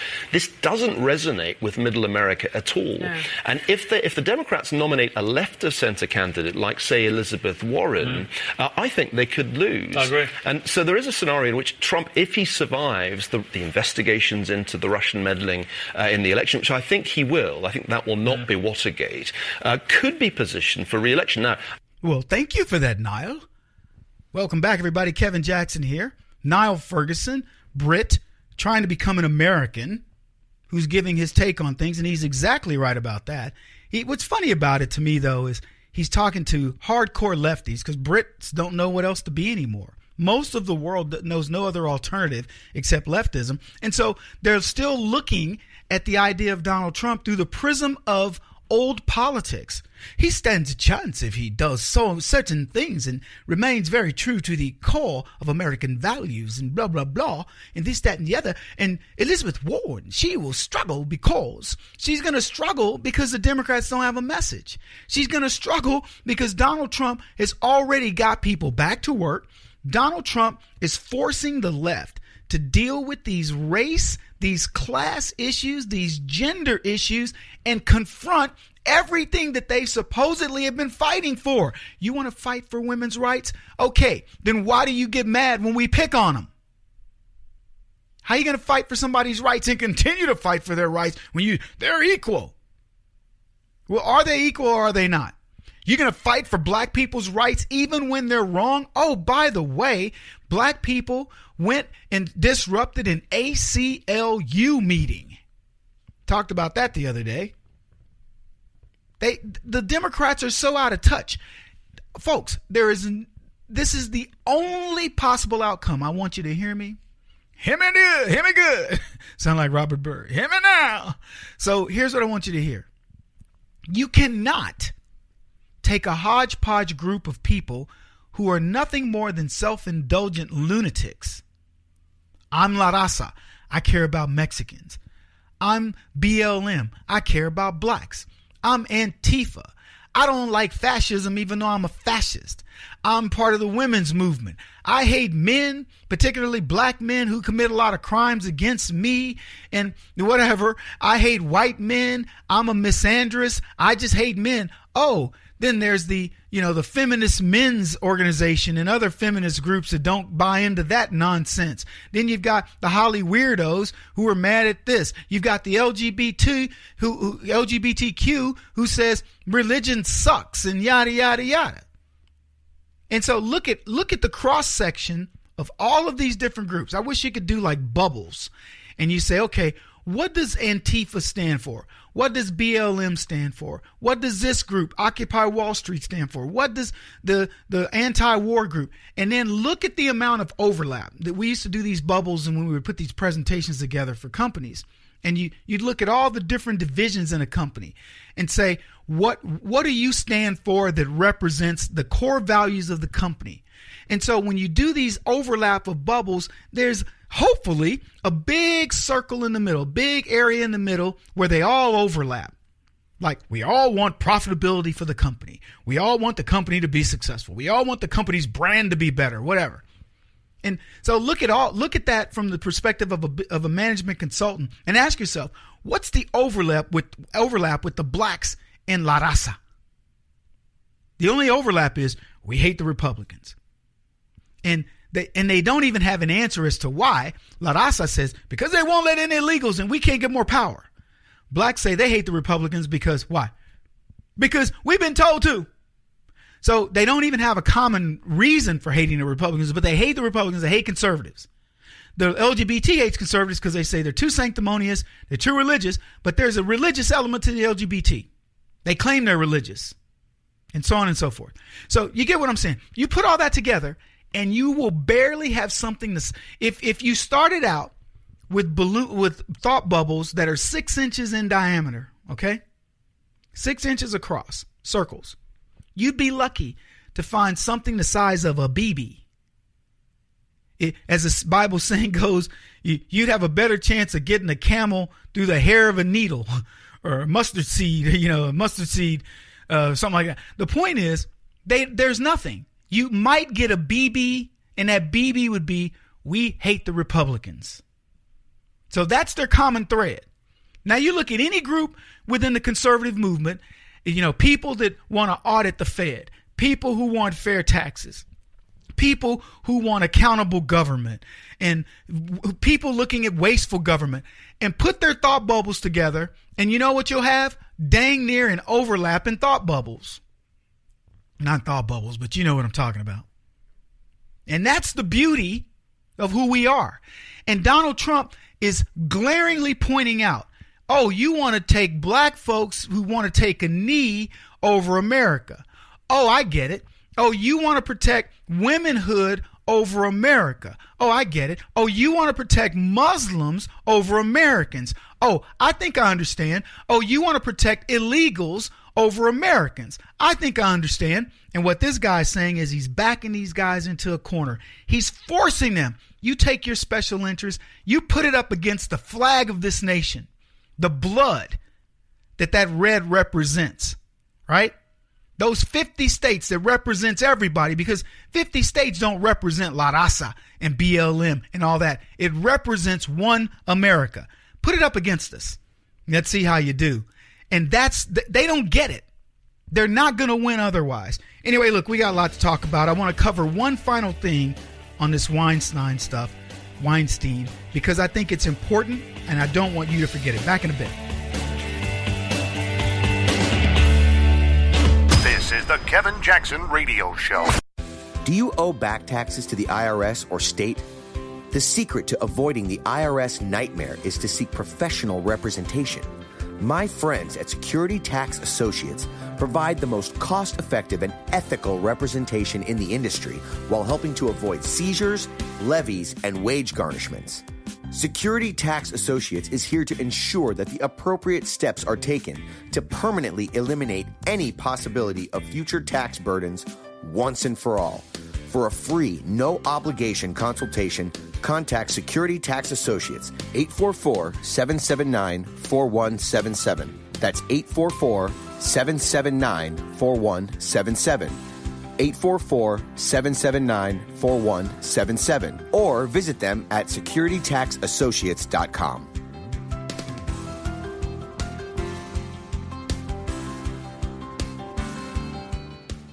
Beth Cook Moranville, author of Closer Than Your Breath, a book of hope. Hope, that wonderful, wonderful 4-letter word that you may feel completely out of. I wrote this book to give you great hope. It's not too late. If fetal position is an all too familiar place for you, I understand. If the next 60 seconds are too long, this book is for you. Wherever you are right now, whether you're dealing with divorce or death or sickness, take hope. You are going to make it through this pain. Don't roll your eyes. I've walked this road and I know it. The best is yet to come. Closer Than Your Breath, a book of hope from author and speaker Beth Cook Moranville, can be found on Amazon.com or Kindle.com. For more information, visit closerthanyourBreath.com or on Facebook at Closer Than Your Breath.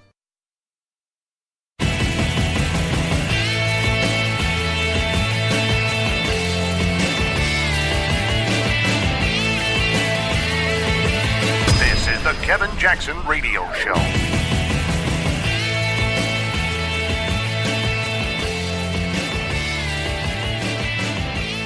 All right, everybody, welcome back. Kevin Jackson here. Been talking about this Harvey Weinstein thing. Fact that his brother, the notion that his brother may have been the person that turned him in to the New York Times. And the bigger notion that everybody already knew what Harvey Weinstein was up to, the $170 million, that's his net worth, guy who founded Miramax, he and his brother, a company named after their parents, Miriam and Max, who made a few movies with that and later sold it, made their money there, and then started their own company called the Weinstein Company, where they've now had a lot of success. 6 Oscars in a row. And that's kind of where I want to put our focus for just a bit. The success of these brothers going to Hollywood, doing their thing. Apparently, they've got an eye for how to edit. They took a film when they started Miramax. They bought 2 films in the overseas that were for Amnesty International, combined them into one, made this sort of anti-cop film, then made The Thin Blue Line, and that in 1988, and that became their first sort of, that's what put them on the map, sold the company, started their own, and have had 6 hits and are up for a new set of Oscars. See, because the left loves to give awards. They love to give awards. And I want you to understand that from the moment this guy started his company to where we sit right now, I'm talking about Harvey, he has been a sexual predator operating with impunity in Los Angeles, California, in Hollywood, and everywhere else. And he's been hobnobbing with the biggest people on the planet, probably has a suite at Epstein's, private island. And is it anybody's surprise that a guy who does what he does is good friends with the Clintons? Good friends with the Obamas. Yeah. So the whole Hollywood entertainment industry, the leftism, the progressivism, the guys that pay Harvey Weinstein your tax dollars to make films that essentially go against everything you think, everything you believe. He'll make them. Harvey, we'd really like to get a film that showcase, how great the Obama administration was. And, talks about progressivism. Harvey, we got a lot of these things we need to get done. And, you're the man. Well, you know what, Barack? You're so right. Look, we could probably put something together for you. If you could just find us maybe $50 or $100 million, I'd be happy to do it. All right, well, consider it done. That's how that stuff goes. How does anybody look? How much money do Barack Obama talks about? There's so much money you can make. This guy's amassed $170 million shooting video. I mean, look, I'm not mad at him. We pay a crazy amount of money to go see this drivel. And if they figured out a ruse, fine. We need to figure out a ruse that pays us for being good, solid Americans. Because these guys have figured out a ruse for sedition. And they get crazy money. This guy's added nothing to the American fabric. Nothing. He can't point to anything he's built. I'm not dismissing the fact that he makes film. It's artistic. How much should an artist be worth? $170 million? Holy cow. Well, Kevin, it is for the arts. I mean, and you're one of those conservatives. You don't value the arts. You don't understand that government's interaction with the arts is important and blah, blah, blah. Oh, I understand it. I'm an artist. I'd like to get some of that government funding for my art. My art is beating up on leftists. Isn't that an art form? I make it an art form. That's right. High five. Shoot. Are you kidding? This is the highest form of art right here. I don't get a nickel. I'm going to start applying for grants under Trump. I'm going to call it the art of whooping liberals' butts. And see, Kevin Jackson makes a film, does a treatment on, the Kevin Jackson one-man play. I may just go all out. Art of kicking butt. Why not? Well, y'all looking at me crazy. Well, you're laughing at me, but I mean, you're laughing with me, right? Okay, good. Because there's something there. Sometimes on this radio show, we come up with things that's got a kernel of truth to it that we got to follow up on. I wish I had more staff. We should be doing this. But look, these guys go on. What do they do? He's out there for decades molesting women, putting them in compromising positions, pardon the pun, and they do nothing. They look the other way. They continue to tell us what we're doing. You men on the right, you are lecherous men. For what? What do we do? For opening your door? Don't dare open my door. What do you think I am? I can open my own doors. Oh, sorry. Thought you had those packages there and you were, had your dog on the leash. Just thought I'd help. They accuse us of just being the most heinous of people. Meanwhile, Harvey's molesting all of them in Hollywood. Hey, you want to watch me shower? Why don't you come do what they call it, tuck-in service or turn-down service? Because they do it in the hotel every now and when I stay at a good one. No, but Mr. Jackson, would you like me to turn down your bed? No, it's okay. I can do it myself, but I appreciate the offer. I don't want anybody saying Kevin's a Harvey. No, I'll turn my own bed down. Thank you, Guatemalan maid lady. That's why I get my midgets. I cannot interrupt my flow of midgets. Guatemalan midgets. They're the best. They're the best.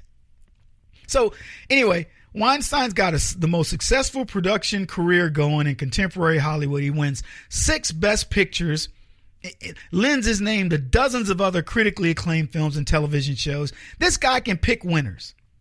And interestingly, the big question in Hollywood has nothing to do with the likely hundreds of women he has sexually abused. No, the big question in Hollywood, everybody, is whether or not Weinstein's Oscar streak will be broken. Dun, dun, dun.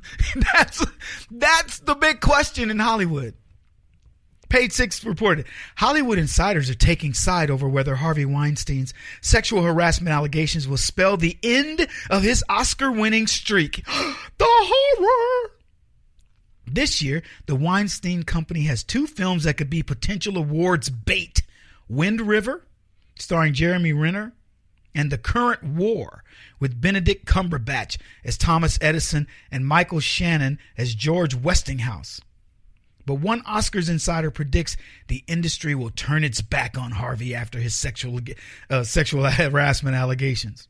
But another Hollywood insider countered, I would like to think that the Academy doesn't hold this against the filmmakers.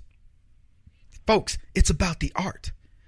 Yeah, don't hold the sexual harassment of hundreds of women against this man's art. We can't go breaking the streak now, can we? And I love that Hollywood is taking sides in this debate. Should Weinstein get more Oscars now that we know he's a sexual predator who's ruined the lives of countless women?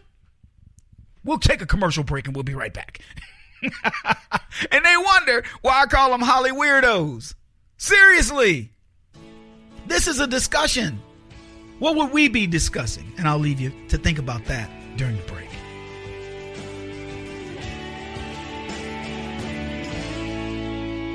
This is the Kevin Jackson Radio Show.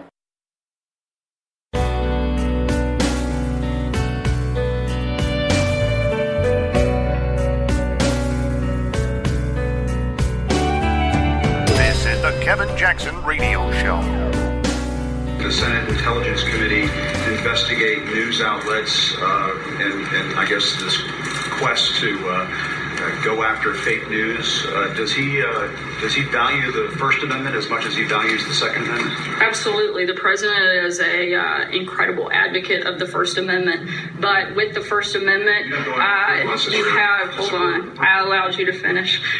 With the First Amendment, with those freedoms also come responsibilities. And you have a responsibility to tell the truth, to be accurate. I think right now when we've seen recent information that says that only 5% of media coverage has been positive about this president and this administration, while at the same time you have the stock market and economic confidence at an all-time high. ISIS is on the run. Unemployment's at the lowest it's been in 17 years. We've cut regulations at a historic pace. We're fixing the VA for our vets. You've only found 5% of your time to focus on some of those big issues. And frankly, those are the issues most Americans care about. Not a lot of the things that you cover, not a lot of the petty palace intrigue that you spend your time on. I think that we need to move towards a certainly more fair, more accurate, and frankly, a more responsible news media for the American people. Hear, hear. Welcome back, everybody. Kevin Jackson here. It's the Kevin Jackson Show. Sarah Sanders speaking with Jim Acosta of CNN. I played this clip earlier in the broadcast, but I want to talk now about what is being missed. It's practically criminal, quite frankly, that the news media refuses to cover the good things that Donald Trump does. Now, he's a big boy. He doesn't need me. Donald Trump tweets out everything he's involved. Hey, tweet this, blah, blah, blah. We're doing this. We're doing that. Good for him. It's getting out there. More importantly, here's what I want you folks to understand. We can talk all we want. Until you show action, people are tired of the talk. They want action. Donald Trump delivers action. I can't stress how important that is. Missouri's called the show me state. When I moved there, I told people, y'all don't seem that interested in it being the show me state. When I moved there, they told me, Kevin, they have Midwest conventions here and you have to slow down. And in order to get people to like you, you have to work at their pace. And I remember looking at the person that said that and said, that's the biggest crock of nonsense you could have ever told me, to take over an office and run it and make money and have to do it quickly because it's getting shut down unless I change it. And you want to tell me to adjust to their pace? That's the problem. So I went on to do, in my company's consulting history, the fastest deal we ever got done. 30 days from the day I got there. We're talking about sales cycles that take minimum of 6 months, a year, sometimes 2 years. I did it in a month. And you know why I did it? Because I didn't waste time. See, Donald Trump is saying, show me. I moved. He's saying, I will show you. I moved to Missouri, the show me state, and people told me, relax. No, I'll show you. I'll show you exactly what you have to do to get business. You have to tell people, you want to do this, I'm going to do it right.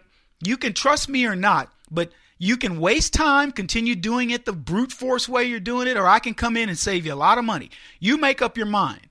Well, Kevin, we don't move. I understand. I got your pace. I've been told all the stuff. It's a very simple prospect, client. You either continue what you're doing and you'll lose hundreds of thousands of dollars a month, or you invest $1 million quickly and we'll get you up to speed. So if you want to take 6 months to think about it, you could have already done it. What do you want to do? Well, let's fly to Dallas and meet your management team. Okay, let's do it. And we got on a plane 30 days later from the day I started, where a guy told me he told me he felt like consultants were a waste of time. He used different language, but he said that y'all are a waste of time. I was at lunch with this guy. He told me, Kevin, I've heard every story you can tell me. You guys are so full of you know what. And I said, fine. Give me a deal that you're working on that you can't do, and I'll prove that. I'll prove my value. And by the time I got back to my office, he gave it to me. That's Donald Trump. Now, you got to translate that. Oh, by the way, the same thing that occurs when you book a deal when people think it can't be done, because my office was like, this can't happen. It'll never happen that quick, Kevin. Why do you have it in your pipeline? Why am I forecasting this deal? Because I'm going to win it. That's why. My credibility was so high by the time I left that company, these guys were like, when Kevin reports that it's 80% or whatever, it's 80%. If he reports he's going to win it, listen to him. See, that's what's important. Donald Trump doesn't have to be, he's not the politician. What you hear, what you see in the polls are politicos, people that go, oh, that's what everybody's thinking. No, they're not. They're thinking this is a guy that wins. Why do you think I keep telling you the story about Donald Trump and the idea that when he takes a piece of land and builds something, people are like, the politicians marvel at that. He took a piece of land. He made a golf course. Beautiful place. He made buildings. They're like, wow. That's what a builder does, because politicians don't have anything to look at when they're done. Oh, I want to pass legislation that averts, hazardous chemicals around Chicago. Have we ever had a hazardous chemical spill in Chicago going through downtown? No, but Barack Obama got him to take the loop. Well, congratulations. So we still haven't had a hazardous spill in Chicago, but he got him to take the loop, and he considers that progress. I'll tell you what, that versus going into Trump Tower in New York and being one of the people that stay in the penthouse. What do you think? Folks, stop looking at things through the eyes of these knuckleheads. The media wants you to believe a fake narrative. They don't want to tell you the news. But that's okay. You're getting it. You're getting it through Donald Trump. You're getting it through the results. You're getting it through your 401k. You're getting it through your house that you can now take a loan out on. You're getting it through looking at the unemployment numbers and seeing your friends, maybe your kids, get jobs and leave your basement. You're seeing people's happiness index go up. They don't talk about these things because they don't want you to know. You can't get too happy because then you might actually start feeling good. Left can't have you feeling good. What's wrong with you? I can't have you feeling good up in here. Somebody come beat this boy. Beat her. Yeah, they're going to beat you down, man. They don't want you to feel. Why should you feel good when they don't feel good? Their guy lost. Their girl lost. Their whole ideology is on the ropes. And despite the fact that you're proving through your vote that you're smarter than they, that you have put a guy into office who makes this nation feel good, who's got us looking at things optimistically, so what, you're right.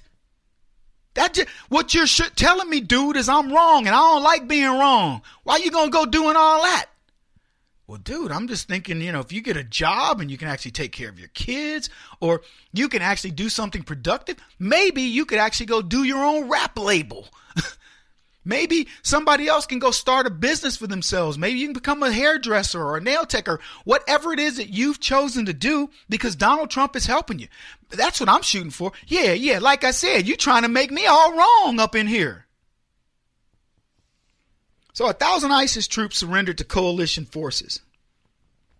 As Maury would say, Barack Obama, you are the father of ISIS. And for more than 3 years, the Islamic State controlled areas around Hawija.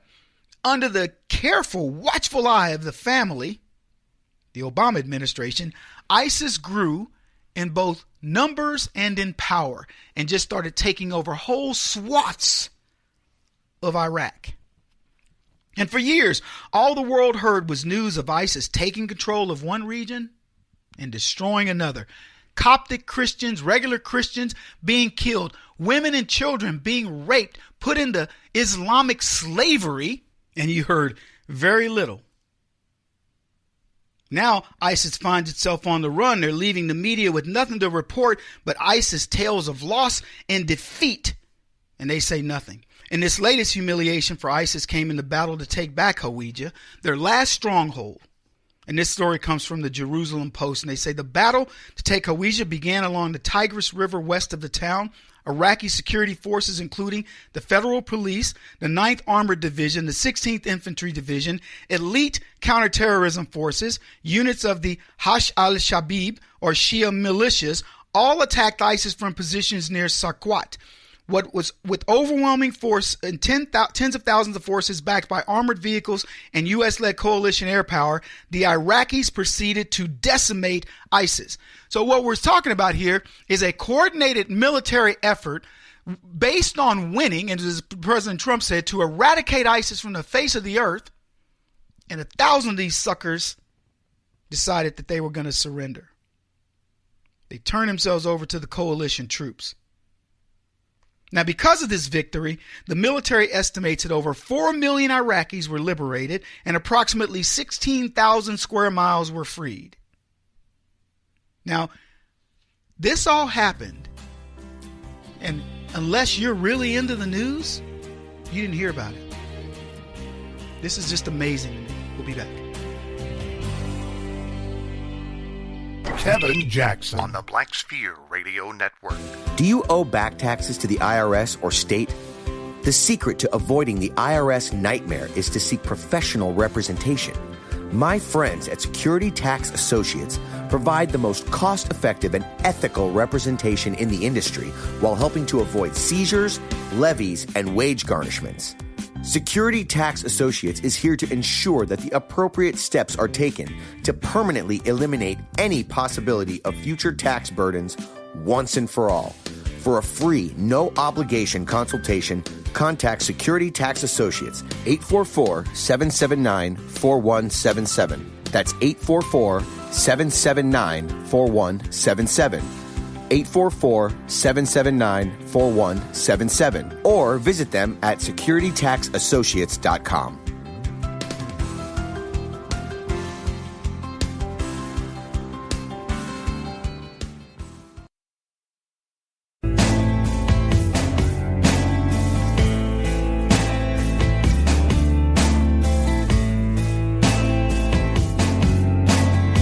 putting an end to identity politics. This is the Kevin Jackson Radio Show.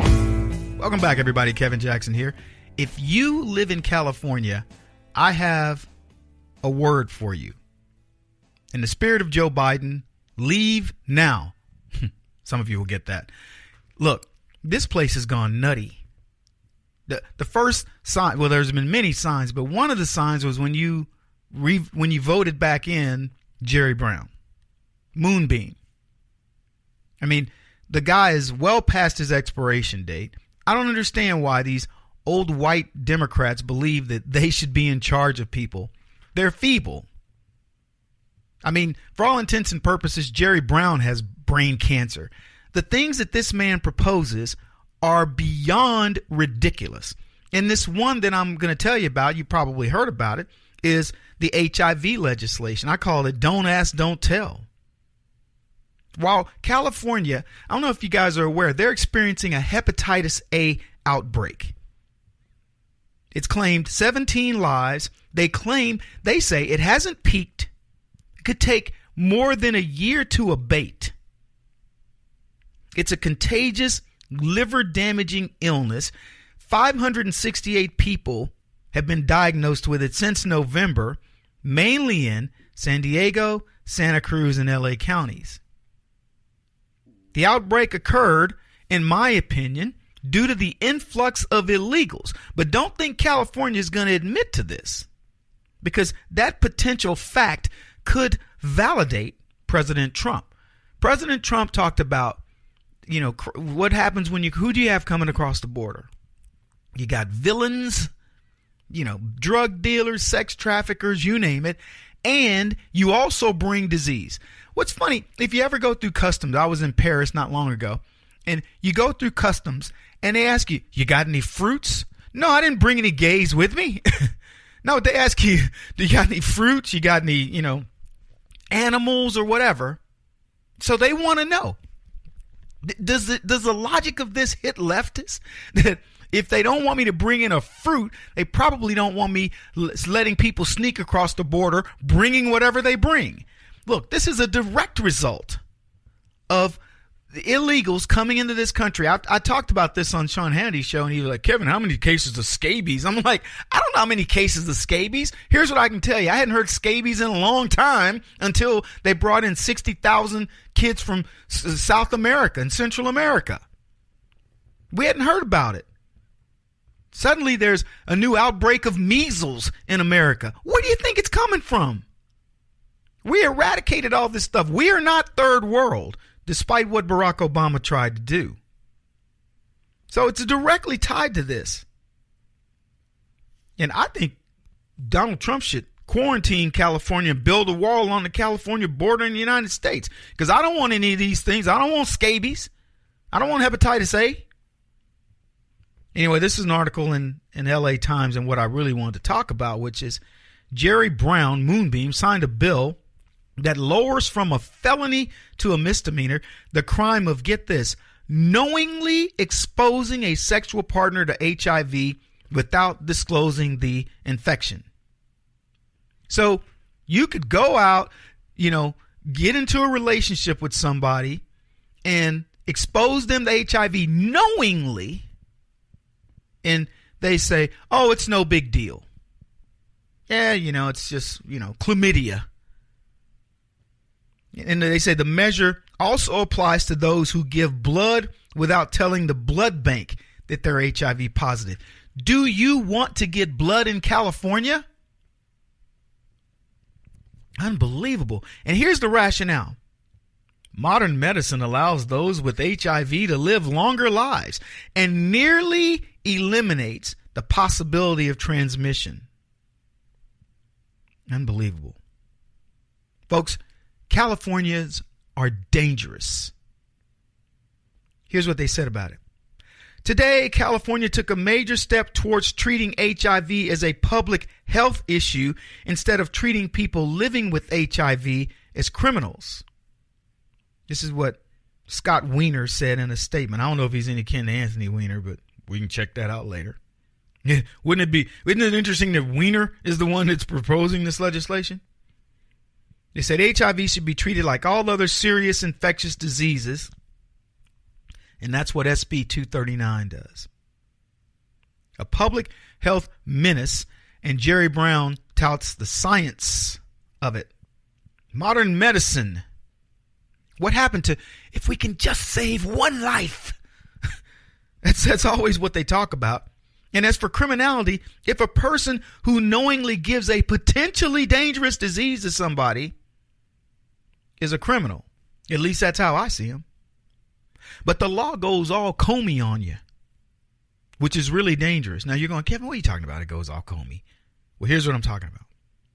Supporters of the change said the current law requires an intent to transmit HIV to justify a felony. But others noted cases have been prosecuted where there was no physical contact. So there was an argument intent was lacking. Now, exactly how do you declare intent given James Comey's torturous precedent? Think about it.